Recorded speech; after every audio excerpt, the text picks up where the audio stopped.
E hoje aqui com a presença do meu professor, um amigo de longa data, Gideon Alencar, que vai falar um pouco aqui sobre muitas coisas, dentre elas, né, o pentecostalismo no Brasil, esse fenômeno, né, e as Assembleias de Deus.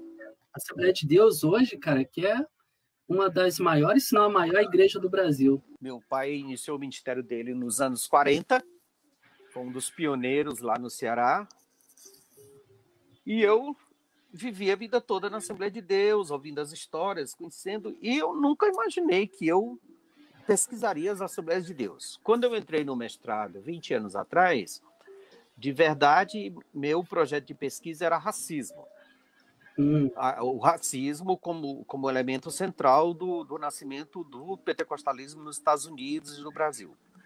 Mas eu não tinha material suficiente de pesquisa no Brasil da questão do racismo, e precisava de uma pesquisa empírica e mestrado não dá tempo.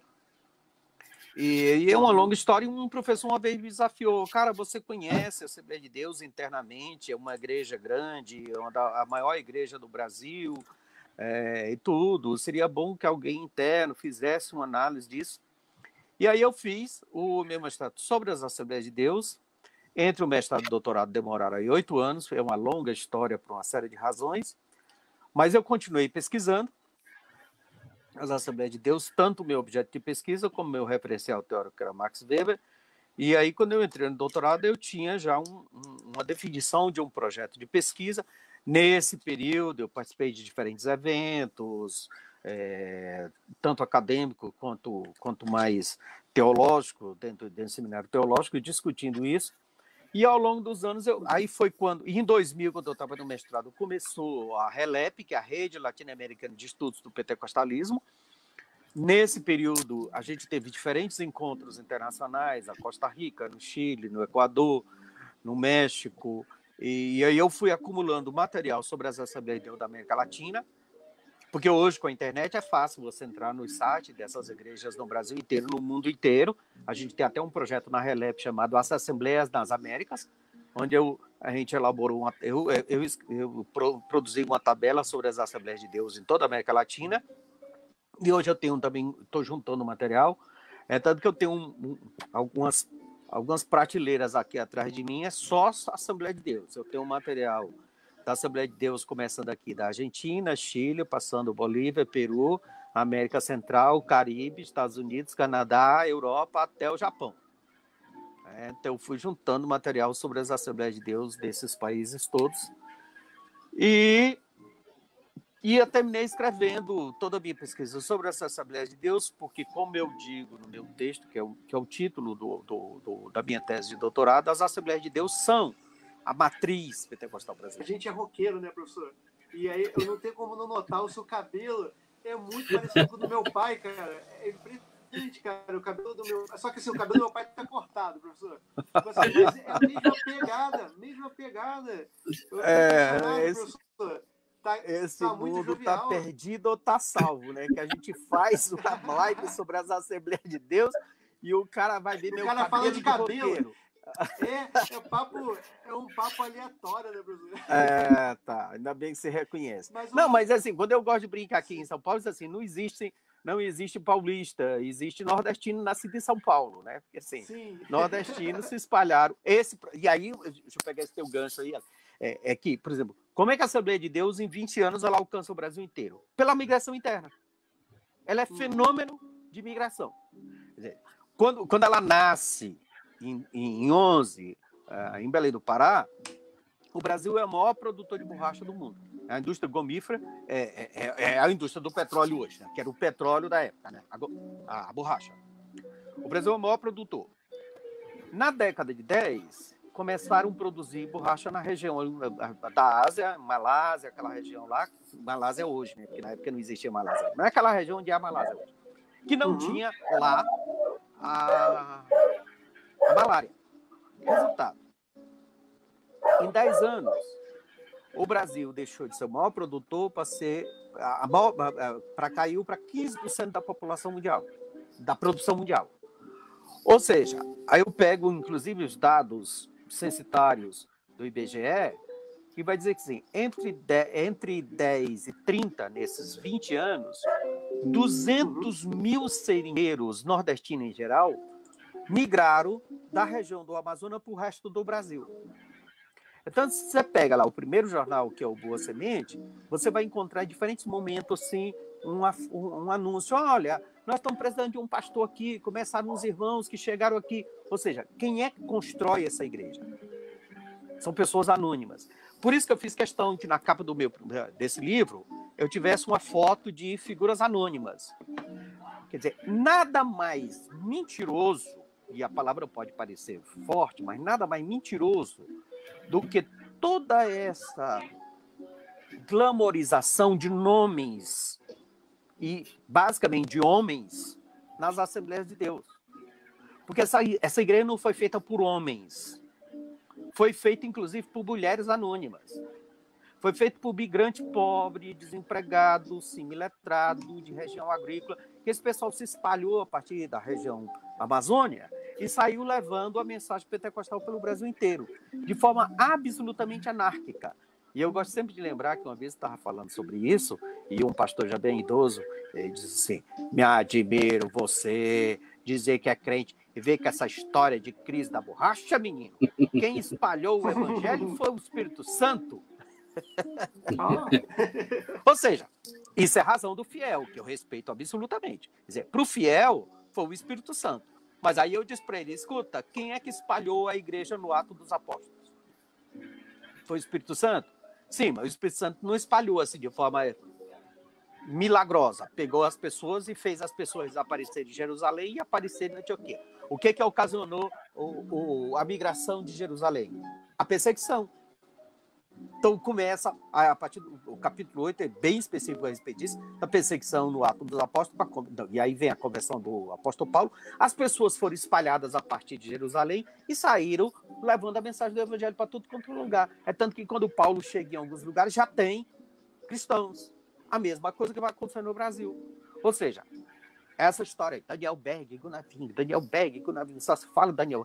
E aí os caciques adoram falar muito de Daniel Berg e Gunaving, porque é uma forma nada sutil de glorificar nome de homem para que o nome dele, que não é coincidência, que é mais um, seja também glorificado. É tanto que no centenário se fez muitos, e até hoje, agora, diversas igrejas ao longo desses últimos anos estão completando o centenário. Aí o que os caras fazem? Montam lá os cartazes, Daniel Berg, Gunaving e o pastor presidente aqui do estado. Absolutamente mentiroso. Essa igreja não foi feita por cacique, essa igreja nasce. Hoje sim, hoje você tem uma elite, uma gerontocracia conservadora, atrasada, fundamentalista, e outros adjetivos que eu prefiro não dizer aqui, porque são bolsonaristas, inclusive, mas assim, que é uma igreja profundamente vanguarda. Ou seja, duas coisas fundamentais dessa vanguarda. O que era o elemento mais significativo de comunicação, de forma de comunicação no início do século XX? Jornal. Sim. Agora imagina o que era um jornal na década de 10, na década de 20, com as dimensões continentais do Brasil, sem transporte viário, sem transporte rodoviário, tanto que você pega as notícias, eles pegam o navio de Estocolmo, na Suécia, vão para Nova York pegam o navio para o Brasil, depois eles pegam o navio de Belém do Pará para ir para São Luís, depois pegam o navio de São Luís para ir para Recife, depois para o Rio de Janeiro. Levava meses. Isso, seguinte, em termos de transporte. Segundo, qual era o nível de escolaridade desse país? 80% era analfabeto. Mas a igreja investe em jornal. Década depois, essa mesma igreja proíbe televisão e proíbe rádio, depois proíbe televisão. Olha o nível do absurdo. Ou seja, ela é extremamente moderna em termos de comunicação. Segunda coisa, ela é extremamente moderna na questão da igualdade de gênero. Desde o primeiro momento, tem mulheres solteiras na liderança da igreja.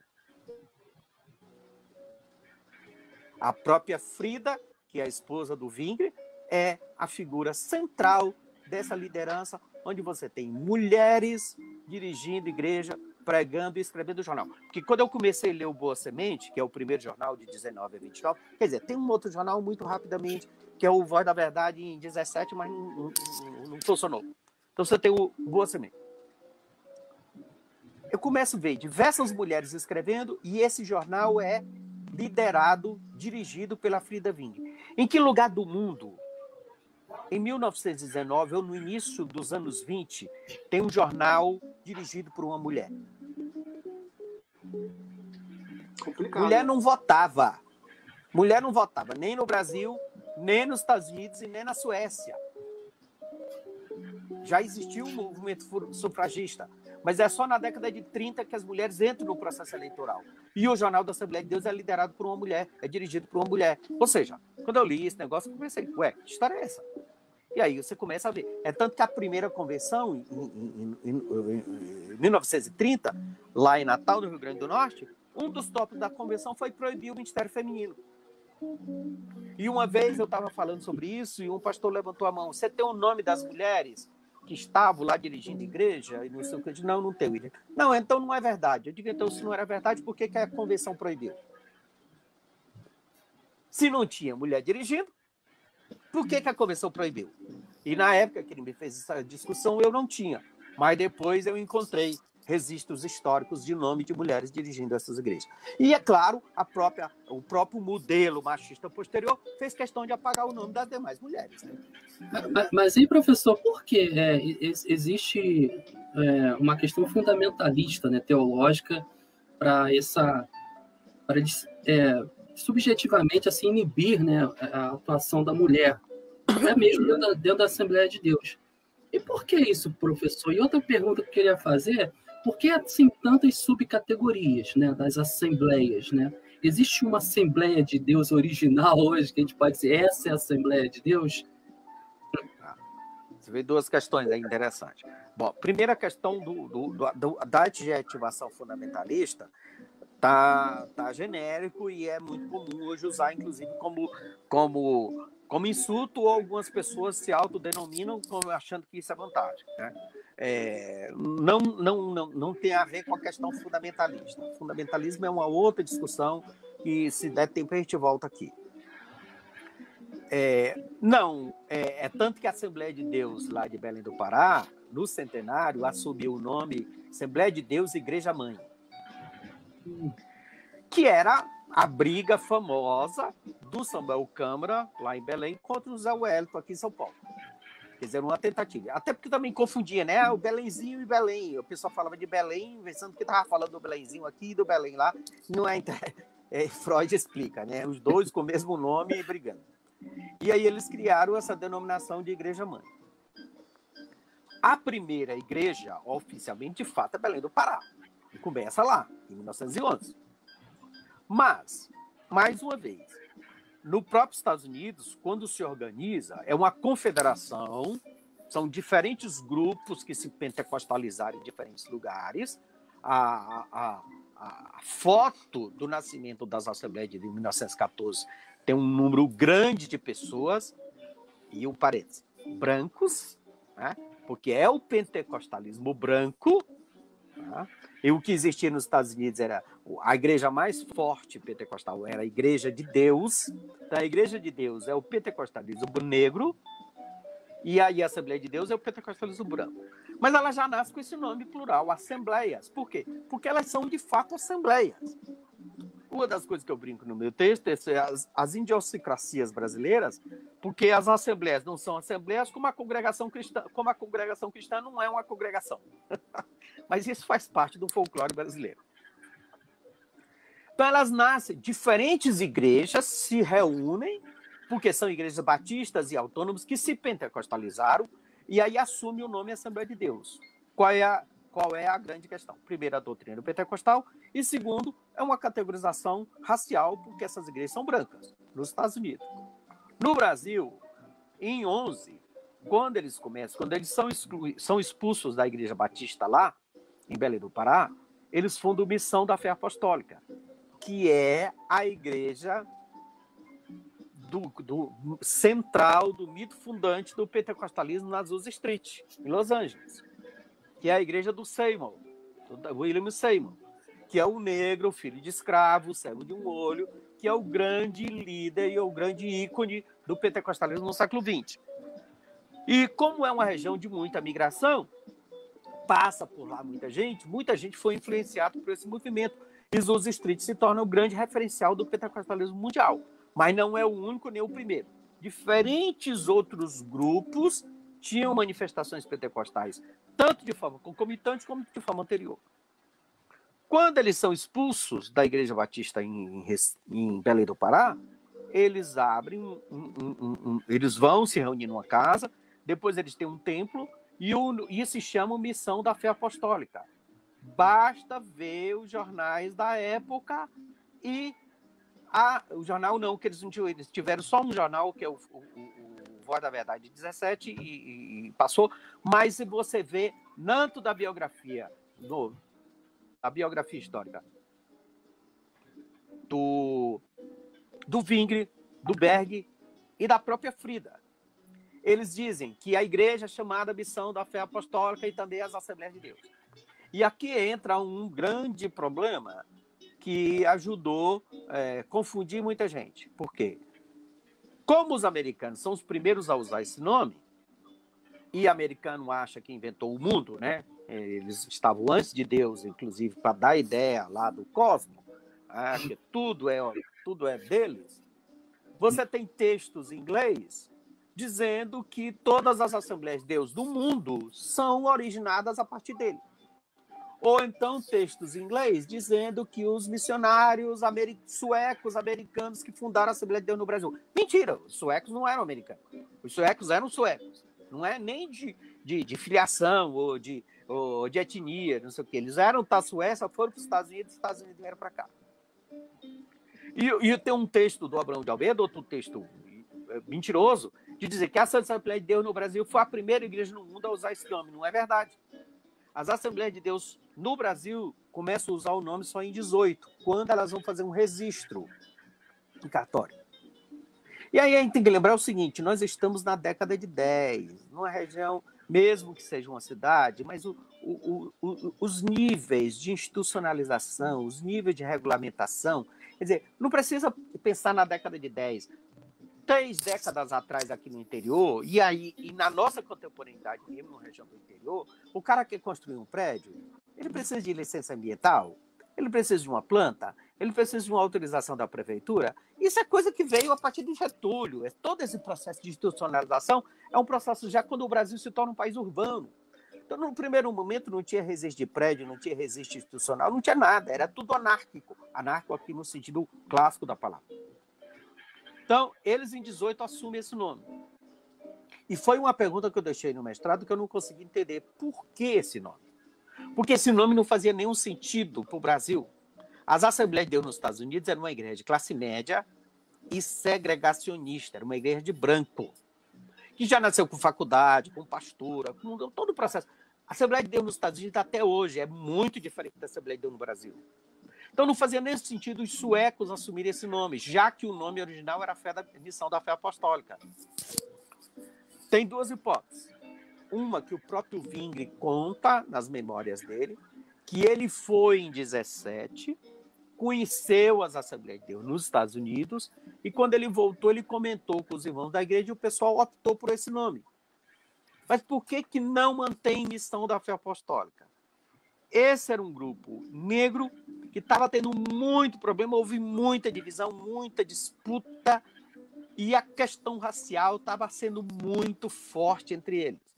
Tem uma briga com os herdeiros do Seymour, o próprio Seymour com o Parham, que tinha sido diretor da escola teológica onde ele tinha estudado. Tem uma senhora que eu esqueci, eu não tenho o nome dela agora aqui, uma senhora que trabalhava com ele, que fazia o jornal com o Seymour, que sonhava de casar com ele, e como ele casou com outra pessoa, ela foi embora e levou o jornal para ela. Quer dizer, essas disputas que só acontecem lá, né? Em lugar nenhum do mundo tem esse tipo de coisa. Então, assim, e missão apostólica até hoje existe na África do Sul, em alguns países da África, porque é uma igreja muito com essa pegada negra, tanto do louvor como da música. E assim, basta a grande maioria de nós, eu nunca fui numa igreja negra americana, mas a gente já viu muito filme. Tá? Como é que é o louvor, como é que é a mensagem, como é que é a disposição da igreja negra americana. Aquele pentecostalismo da dança, do louvor, do coral intervindo com o pastor e da própria luta antirracista, aquilo não chegou no Brasil. Não foi esse pentecostalismo que veio para o Brasil.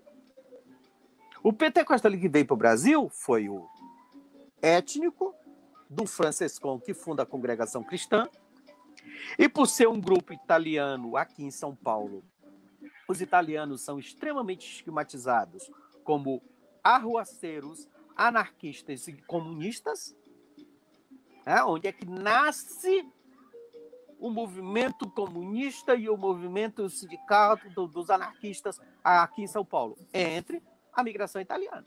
Então a Congregação Cristã se isola completamente, para não se envolver com disputas políticas, porque qualquer coisa podia ser preso. Então, a Congregação Cristã até hoje tem uma absoluta aversão todo e qualquer tipo de manifestação política, até porque eles têm, e aí, questões políticas, mas eles têm também uma questão teológica, que eles são mais calvinistas do que Calvino, né? Eles têm um calvinismo visceral e absoluto, ou seja, Deus é quem salva e quem joga mesmo, então ele não precisa. Por isso que eles não fazem nenhum tipo de evangelização, nenhum tipo de proselitismo. E aí ela se tornou essa igreja étnica, isolada. E aí o pentecostalismo brasileiro, a partir dos suecos, se cresce e se espalha no Brasil a partir da migração nordestina, norte-nordestina, brasileira. Então, assim, não tem nenhuma questão. Você não tinha uma discussão entre a igreja branca e a igreja negra no Brasil na época. Você não tinha uma discussão da questão do racismo. Não tinha isso. Então, essas questões que são fundamentais para o pentecostalismo norte-americano, que vai desembocar depois no movimento de direitos civis, quem são os principais líderes americanos na luta contra o racismo e dos direitos? São líderes de origem pentecostal, batista de origem pentecostal. Aquelas igrejas do fogo, do poder, em que o pessoal dança, pula, dá glória a Deus e aleluia e participa do culto. Esse tipo de pentecostalismo, por mais místico e efervescente que ele seja, ele é extremamente marcado por esse etnos militante e político de luta contra o racismo. Não é esse pentecostalismo que chega no Brasil. Chega o pentecostalismo que é extremamente marcado pela questão da escatologia. E interrompe e faz pergunta, porque eu não paro de falar. Ah, que legal. Quero ouvir você falar mesmo. Mas eu já fiz. Quer fazer uma pergunta, filho? Eu gostei da história. Por que eles abafaram a Frida, professor? Eu não consegui entender. Não sei se é porque eu só ia concluir ainda, né? Por que eles fizeram isso? Cara, eu não sou de assembleia. Quando não, eu comecei a ler sobre eu estou conhecendo a história com vocês aqui, tá? Tá bom, tá bom. Um dia você encontra a verdade. Apaga isso aí, brincadeira. Cara, quando eu comecei a ler a história eu nunca tinha ouvido falar da Frida também, porque só se... Lembra que eu disse no primeiro momento que só se celebra a figura masculina? Eu nunca tinha dado atenção à Frida, eu nunca tinha prestado atenção. Quando eu comecei a ler o Boa Semente, aí eu digo assim, quem é essa mulher? Aí eu começo a estudar a vida dela. Cara, você imaginou o que é uma jovem solteira em 1917, logo depois da guerra? Ela é enfermeira e tem um curso de teologia. Ela pega um navio em Estocolmo, vai para Nova York, de Nova York pega um navio para Belém do Pará, com 26 anos, solteira e sozinha. Você consegue imaginar que mulher é essa? Quando eu descobri essa história, eu falei, quem é essa mulher? Cara, na época, mulher solteira nenhuma fazia uma viagem dessa. Ela tinha conhecido o Ving, ele tinha estado lá no final de, eu não lembro se final de 16 ou no início de 17 mesmo, agora a data eu estou aqui. Ele teve 16 lá. Eles namoraram, ficaram noivos, se comprometeram. Ela estava terminando o curso de enfermagem, trabalhou num hospital. Ela também fez um curso de teologia, um seminário teológico lá. E ela veio sozinha para o Brasil. Quando eu vi essa primeira história, eu falei, opa! Aí, meu amigo, ela chega, casa com o Vingre. Só que o Vingre é um homem doente desde criança. A história dele, ele comenta. É um cara muito frágil, muito doente. Ele fala na biografia dele em diferentes vezes. Tem algum assembleiano aí que está estranhando isso? Basta ir lá olhar o diário do pioneiro. Ele fica 4 meses, mais 3 meses, mais 6 meses de cama. Quem é que manda e dirige a igreja? Frida Vingre. Eu pensei, o Daniel Berg. Daniel Berg nunca foi nada. Daniel Berg não era missionário, Daniel Berg nunca aprendeu português, Daniel Berg não era formado em teologia, Daniel Berg abandonou a escola quando era criança, era um operário que trabalhava como operário nos Estados Unidos, chega em Belém do Pará, vai trabalhar de operário numa fábrica, na Company of Pará, que era uma companhia americana, que fazia a iluminação de Los Angeles, por causa da borracha. Daniel Berg viveu 50 anos no Brasil, ostracizado, anônimo, inclusive passando necessidade. Para mim, Daniel Berg é o herói dessa história, porque o cara ficou 50 anos no Brasil, abandonado, escondido, nem um pouco visibilizado, e ficou fiel lá. Porque no primeiro momento, a igreja é pequena, pobre, mas depois de 50 anos, essa igreja é rica, poderosa, mas ninguém o apoiou. Em 61, quando a igreja faz 50 anos, ele é homenageado com a placa de ouro lá no Maracanã, e logo do seguinte ele vai embora, e logo depois ele morre. Eu acho que ele morreu de raiva. E aí, Frida, você pega o jornal, Frida dirige o jornal, Frida decide as reuniões, Frida, aí o próprio Vingre, tem um momento que o Vingre diz assim, a igreja está muito bem sendo dirigida pela irmã Frida e os demais obreiros. Aí os cabra-macho, nordestino e os suecos não suportam ser dirigidos por uma mulher competente, porque ela escreve, ela dirige, ela compõe, ela traduz, ela canta, ela toca. Em 24 eles vão para o Rio, vão morar no Rio. No Rio de Janeiro ela faz culto na penitenciária, ela faz culto na Central do Brasil. Tem hinos da harpa, né? Diversos. Tem composições dela, né? Exato. E, já que você falou nisso, deixa eu abrir um parênteses. De vez em quando eu vejo o pessoal no Facebook, esse negócio de intelectual de Facebook, né? O Paulo Macalão, Frida Vingre roubaram as letras e traduziram e não sei o quê, é tudo falso. Gente, tem que lembrar uma coisa, década de 10, década de 20, não existe essa noção de direitos autorais.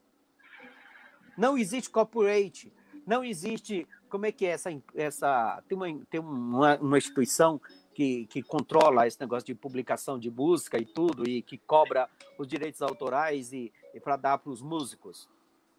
Não existia regulamentação. Não existia essa regulamentação. Então, assim, eles ouviram essas músicas, eram músicas originais do folclore dos inários europeus, dos inários americanos. Eles traduziram para o português e começaram a cantar e produziram a harpa. Não era roubo, maldade, falcatrua. Não existia essa coisa de direitos autorais. Isso é intelectual de Facebook que adora dar lição de moral, mas é analfabeto histórico, né? Então, assim, ela tem diversas músicas que ela traduziu e outras que ela escreveu. Então, ela canta, ela toca, ela prega, ela dirige, ela faz reunião com os obreiros. É tanto que, no final da década de 1930, na primeira convenção, que é em Natal, eles dão um golpe. Samuel Nistro, que é um sueco, junto com um grupo de pastores, e eu tenho as cartas, tem diversas cartas, tem documentos produzidos, inclusive publicados no Boa Semente, porque eles não suportavam ser liderados por essa mulher. E ela é uma mulher extraordinária. Desculpe, Fagner, eu esqueci o nome do teu amigo. Igor. Igor. Então, Igor. Aí eles voltam, eles têm todo um levante contra eles dois, eles voltam para a Suécia, final de 32.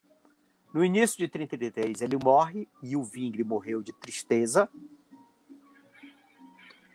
Ela fica viúva, sozinha na Suécia, com 4 filhos. Ela pede à igreja da Suécia para voltar e não deixa ela voltar. Ela pediu 2 vezes, não deixaram ela voltar. Ela decide, por conta própria, voltar, pega os filhos, coloca num trem e vai, que ela estava numa cidadezinha, para ir para o porto, porque ela queria voltar. O grupo da igreja foi lá, tomou os filhos dela e internaram ela no hospital psiquiátrico. E ela morreu louca. Caramba. E não teve uma linha no Mensageiro da Paz explicando essa história. Quando, 20 anos atrás, eu comecei a pesquisar isso, que eu coloquei isso no meu texto do mestrado, começou a pipocar a pesquisa, aí eu retorno a essa pesquisa depois no doutorado, e aí eu escrevo meu texto. Aí eu devia ter deixado marcado aqui. Tem uma foto clássica, tá aqui. Provavelmente não vai dar para ver. Uma foto clássica dos suecos, grupo de suecos juntos. São 8 homens. Tá dando para ver, sim. Tá dando para ver, e a professor. Frida sentada aqui. Cadê? Bota E a de Frida, novo, professor, por favor, a foto. Eu quero ver também. Caramba! Sim, no centro, né? Quase que no centro. E aí tem essa outra foto. Caraca, do lado de São Mônica, mano. 32 homens. E ela tava aí também. E a Frida e a Beda Palma, que é uma sueca que depois eu descubro que é solteira e dirige uma igreja no Ceará. Não é à toa que elas estão escondidinhas aqui. Elas estão imprensadas entre os homens. Na coisa eu coloquei uma seta aqui. Mas vou te falar, professor, mas que mulher, né, cara? Ela era porreta mesmo. Ela enlouquece. Mas qual mulher não enlouqueceria? É. E na época, década de 30, basta... Você já disse que é de exata, mas o pessoal de humana, de história, de sociologia, já leram muita coisa do Foucault, onde ele trabalha que uma época, e assim, mas você já deve ter visto o filme, e qualquer mulher que tinha um pouco mais de autonomia, ela era pega e levada para os sanatórios e o hospital psiquiátrico, que era considerada louca, né? Caramba. Era uma forma muito cristã de acabar. De calar essa pessoa. De calar essas pessoas. E eu cresci com essa visão da mulher assembleiana, né? Até então eu não tinha essa perspectiva, né, acadêmica e tal, e crítica. Mas eu tinha aquelas questões, né, da profeta, né? No escuta, não sei se você... Claro que você pegou essa época, que as mulheres se levantavam e apontavam o dedo para o púlpito lá e falavam, entregavam a profecia, aquela transcendência toda. E isso não é indiretamente uma influência da Frida, professor, porque eu vejo o ciclo de oração, né, das assembleias muito forte, muito atuante hoje. E eu vou além, eu acho que se não tivesse essas mulheres em muitas igrejas, a igreja parece que não funcionava. Que algumas igrejas o ciclo de oração é tão forte que ofusca até o ministério. Isso não está enraizado na Frida? Também, mas não pode ser reduzido só à Frida, porque a questão é o seguinte, o movimento pentecostal sempre as mulheres tiveram centralidade e domínio. Se você for, por exemplo, para o próprio Ato dos Apóstolos, que é muito fácil para os machistas de planta dizer Paulo disse para as mulheres ficarem caladas. Sim, mas Paulo cita 14 mulheres e quando ele cita essas mulheres, ele diz que elas são cooperadoras e ele usa o mesmo adjetivo que ele usa para os homens. E se as igrejas são basicamente igreja em casas, quem é que de fato articula essas igrejas nas casas? A mulher, né? Então, claro, é óbvio isso. Você tem mulheres líderes fundamentais ali, Lídia e diferentes outras. Mesmo em cartas que parecem desapercebidas, quando ele escreve para Filemon, diz assim, e a irmã Áfia, Arquipo, Filemon e a irmã Áfia da igreja que está na casa. Quem é que articula essa igreja? É a Áfia. E assim por diante. Aí você vai tendo, em todo o período da história, diferentes mulheres muito importantes. Mas aí a história, como é machista, quer ver? Como eu digo aqui na biografia, na dedicatória do meu livro. A memória de Dona Chica e Dona Mazé, minha mãe e minha sogra. Mulheres símbolos assembleianas que, como as milhares de outras assembleianas, dedicaram suas vidas trabalhando nessas igrejas, mas na machista história oficial são ignoradas. A questão é que a história foi contada por homem. E os homens só vê homem. Macho só gosta de macho. E aí o que vai acontecer? Nos movimentos no movimento pietista, no movimento wesleyano, nos diferentes outros movimentos de renovação que tivemos ao longo da história do cristianismo, do que eu chamo de proto-pentecostalismo, as mulheres são protagonistas. Quer ver? Século XVII, 1640 a 1680, na Inglaterra, o movimento dos Quakers, que se traduz em português, movimento dos tremedores, e aí os analistas brasileiros, a começar do Proce, da sua amada igreja presbiteriana, o Antônio Mendonça, os tremedores, e faz uma caricatura desse pessoal e abandona. Eu mesmo, quando eu li esse negócio, pensei que era um grupo místico, fanatizado, que se reunia tremendo, nunca dei muita importância. Mesmo depois do doutorado, eu não conhecia os Quakers. Só os 2 últimos anos que eu comecei a pesquisar sobre os Quakers. Em 1680, ele já tem documento contra a escravatura. Documento contra a militarização, porque eles não querem que os filhos vão para a guerra. E como eles se reúnem em oração, todo mundo reunido em oração, tremendo, porque eles são muito, muito emocionais, fica ali. Mas como eles acreditam que do jeito que aconteceu no Atos dos Apóstolos, quanto aconteceu a manifestação do Pentecostes, porque assim, porque às vezes quando a pessoa vem falar e diz, tá bom, então se no registro de Atos dos Apóstolos dissesse assim, o Espírito Santo se manifestou nos homens, mas o que é que o texto diz? Que o Espírito e a manifestação caiu sobre todos, e vossas filhas, e vossos filhos, e vossas servas, e vossos servos. Ou seja, se o Espírito Santo se manifestou igual em todos, em homens e mulheres, o que é que os Quakers diziam?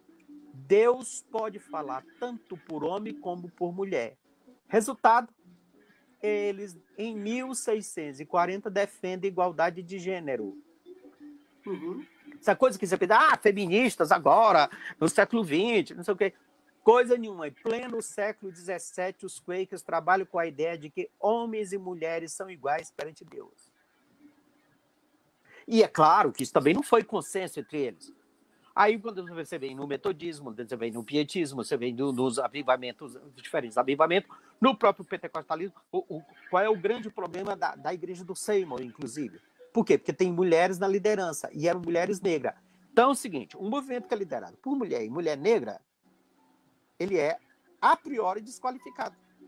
E os jornais da época diziam que era orgia. Reuniões orgiásticas. Por quê? Porque tinha negros e brancos juntos. Ora, Frida Wingre é extremamente influenciada por uma mulher chamada Aimee McPherson. Você já ouviu esse nome? Da Quadrangular, professor, ela? Fundadora do Evangelho Quadrangular. Caramba! Igor, você imaginou o que é uma mulher que em 14 ela vai com o marido para a China? Eles são da Assembleia de Deus, vão em 14 para a China. Quando ela chega lá, poucos meses depois, ele morreu. Ela já estava grávida, mas ela voltou para os Estados Unidos. Ela é brilhante, bonita, grande, oratória, maravilhosa, começou a pregar. Imediatamente começa a lotar tendas. A Assembleia de Deus quis segurá-la, ela se autonomizou, começou a fazer campanhas por conta própria, casou novamente. O marido quis segurá-la, ela se divorciou. Se divorciou, mas em 22 ela tem uma rádio nos Estados Unidos. Aí ela funda a Igreja do Evangelho Quadrangular. Em 22 ela tem uma rádio. Ela constrói um prédio que até hoje está lá em Los Angeles, que é o Templo dos Anjos, que é um prédio um pé direito altíssimo. Ela é muito ligada aos artistas de Hollywood, sabe? E ela gosta de fazer mensagens teatralizadas, ela faz semi-óperas, ela prega com coro, aquela coisa daqueles musicais de Hollywood, do cinema mudo ainda, né, década de 20. Sabe quem faz cenários para ela? Charlie Chaplin. Caramba. Em 27, ela sobe no púlpito da igreja dela com a moto. Sabe lá o que é isso? A mensagem dela era: pare de pecar.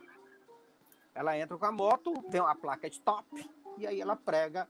Ela prega todas as mensagens dela. Ela tem ela é muito cênica.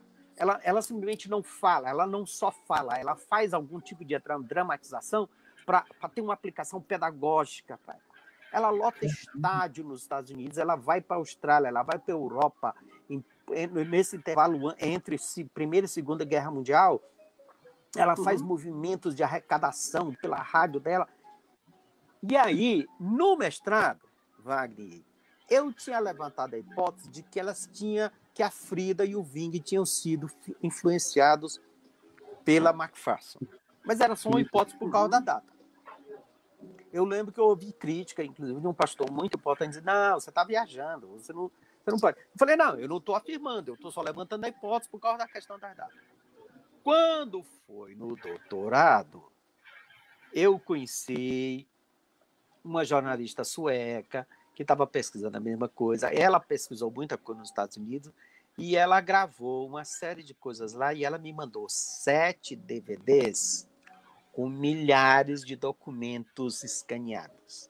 Inclusive uma carta da Frida e do Vingre, uma carta no final da década de 20, mandando para McPherson, agradecendo pelo apoio, inclusive financeiro, que eles estavam recebendo no Brasil. Portanto, Frida é influenciada pela McPherson. Portanto, a macharada no Brasil estava com medo de que Frida fizesse o que a McPherson estava fazendo nos Estados Unidos. Porque, na época, ela se tornou a figura mais importante do movimento pentecostal nos Estados Unidos. Tem foto. E a Frida estava indo para o mesmo caminho, né, professor? Exato. E ela tinha o apoio do marido. Uhum. E tá aí, né? Isso foi bom, né, professor? Que o marido apoiava ela, né? Mas não foi páreo para os machistas da época, eles terminaram dando um golpe neles dois. E professor, o pentecostalismo no Brasil, né? É claro que nós linkamos ele com essa questão espiritual, né, transcendente. Mas eu acho que é bem mais que isso, porque ele traz também um valor cultural muito grande, porque nele nós temos a manifestação de artes cênicas, de dança, enfim, da arte, né? Como é que você vê isso, professor? Até numa perspectiva sociológica. É interessante, porque assim, como eu trabalho o conceito de assembleanismos, né? Faço uma tipologia weberiana. Quando eu comecei a pesquisa, eu tinha 20 e tantos tipologias weberianas, terminei reduzindo para 6. Os assembleanismos, e aí eu trabalho uma analogia quádrupla do que eu chamo de assembleanismo rural, urbano, difuso e autônomo. Você tem muitos assembleanismos no Brasil. Até porque mesmo concomitante, eles são distintos, porque eles vão se espalhando pelas zonas rurais e pelas cidades pequenas, e assim, por razões óbvias. O Brasil, da década de 20, na década de 50 já é outro, porque na década de 50 o Brasil passa. Porque quando essa Assembleia de Deus começa na década de 10, 85% da população brasileira era rural, e era um país de 17 milhões de habitantes. 100 anos depois, é exatamente o inverso. 85% é urbano e apenas 15% é rural. Ora, e é um país de 200 milhões de habitantes. Quer dizer, é outro país. Na década de 50, com o processo de urbanização e a explosão demográfica, você tem uma mudança considerável nesse país. Você tem um outro tipo de governo, um outro tipo de cultura, com a questão do rádio, depois com a televisão.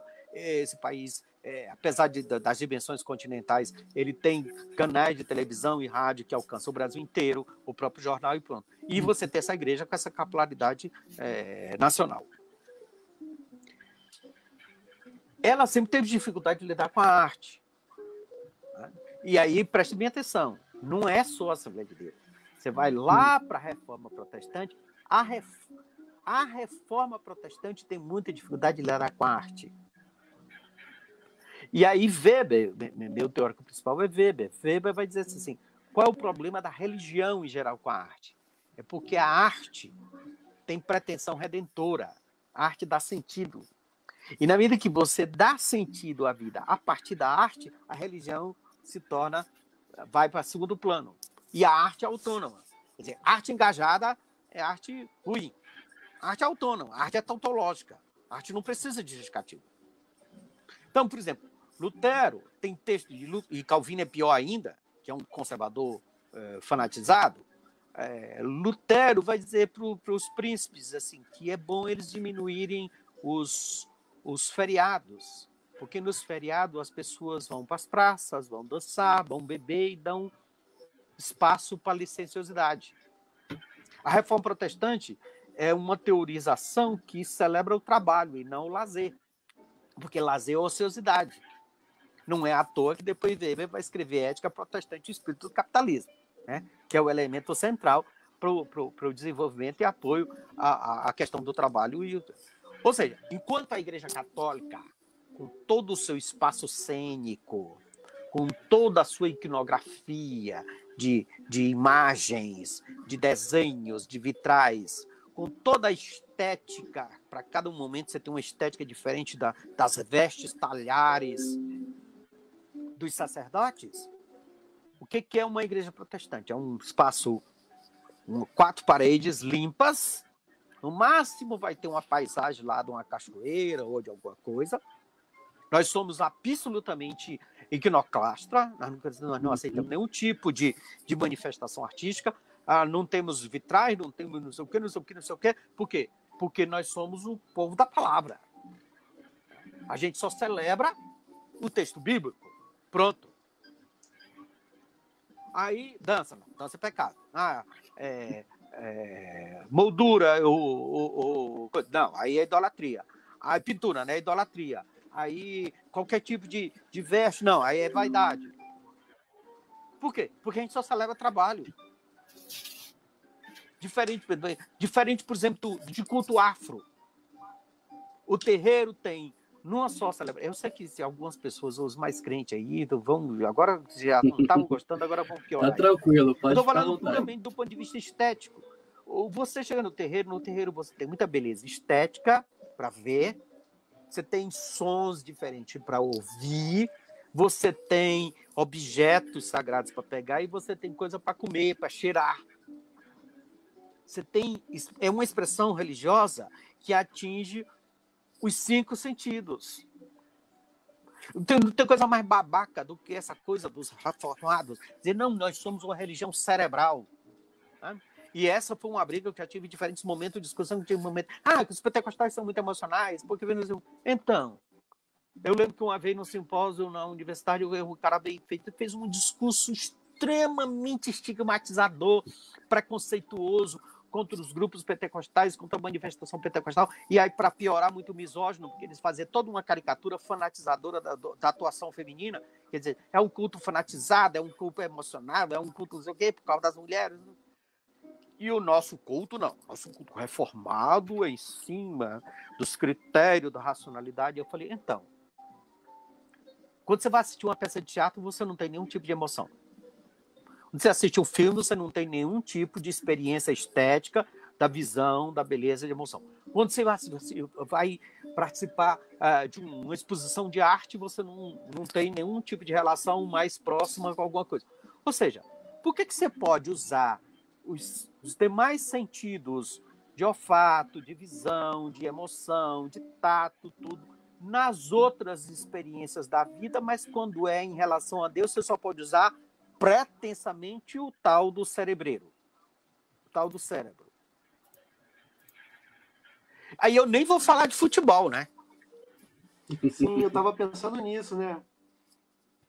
Não, Quer dizer, professor, você pode se mas emocionar diante de um quadro, você pode se emocionar diante de uma peça, você pode se emocionar diante do seu time, e no seu time, assistindo o seu time, você usa, você cheira, você pula, você canta, você tem estética, você tem tudo, mas para Deus é só o cérebro. Faça-me o favor. É preconceito, porque todo e qualquer tipo de expressão, de música, o que foi o problema com o samba, o que é o problema com o axé, qualquer tipo de outro samba, ou qualquer tipo de arte que tem um apelo mais popular, ela sofre preconceito dessa pretensa elite intelectual. quando é que começou isso? De eles começarem a limar artisticamente esses movimentos dentro da igreja? Foi na década de 50 ou foi antes ainda? Não, não dá para estabelecer uma data, porque, por exemplo, a Macpherson fez toda essa revolução artística na igreja dela. Primeiro que é a questão seguinte, se é instrumento, se é música, porque nos nossos inários a gente canta algumas músicas que são folclore alemão, folclore inglês, folclore, que foi uma coisa que eu discuti no meu livro, o Protestantismo Tupiniquim. Por quê? Se é folclore alemão, é de Deus. Mas se for folclore da Nigéria, é do diabo. Oi?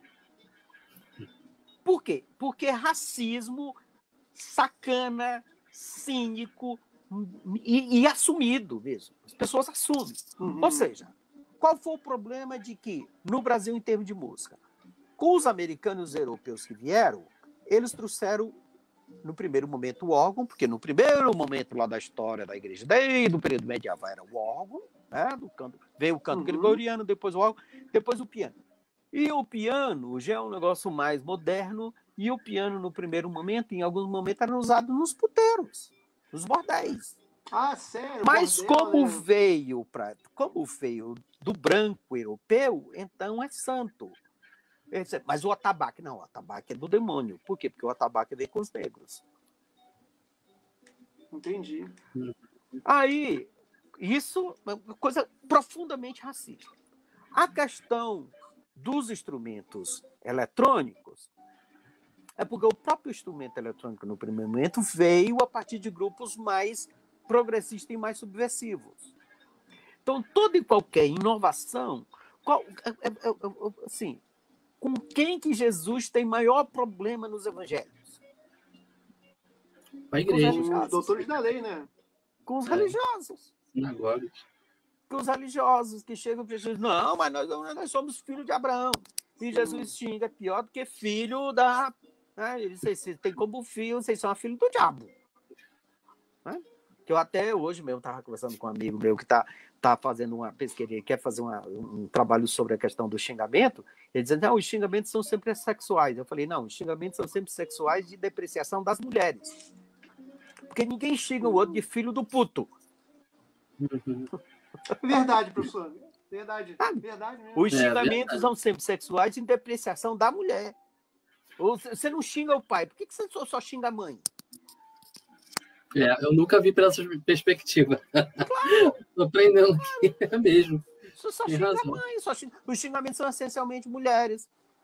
E você dizer que um homem é feminino é ofensa. Mas dizer que uma mulher tem postura forte, que é valente, que é firme, não sei o quê. Ou seja, você dá caracterizações masculinas às mulheres é elogio.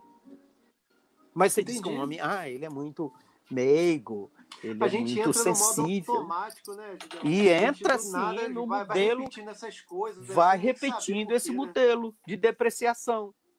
Porque a gente tem, por natureza, isso. As características femininas são naturalmente depreciáveis. Mas as características masculinas... Ou seja, eu gosto em sala de aula eu gosto de provocar o pessoal. Quando você pensa em Jesus, você pensa numa galinha? Não. Claro que não. Mas lembre que uma das metáforas que ele faz é isso. Jerusalém, quantas vezes eu quis te acolher como a galinha cuida dos pintinhos. Mas a gente usa metáforas masculinas. Jesus é leão, Jesus é general, Jesus é Senhor. Mas a gente não diz que Jesus é uma galinha. E antes que alguém apedreje, lembre que é o próprio Jesus que faz essa metáfora sobre ele. Por quê? Porque nós desvalorizamos as metáforas femininas, nós só valorizamos as metáforas masculinas. Tem igreja com esse nome, Projeto Leão, não sei o quê, Projeto Senhor dos Exércitos, não sei o quê, não sei o quê. Mas não tem uma música sobre Jesus como galinha. Então, Gideon, dá suas considerações finais aí pra gente. O que você deixa aí de recado pra galera que tá ouvindo, tá assistindo? Assim, estudar não faz mal para ninguém, tá? Então, assim, pesquisar história. Tá? Recente mesmo, um amigo meu colocou aqui na internet um negócio sobre as Assembleias de Deus e não sei o que, aí os caras vêm, fundamentalista.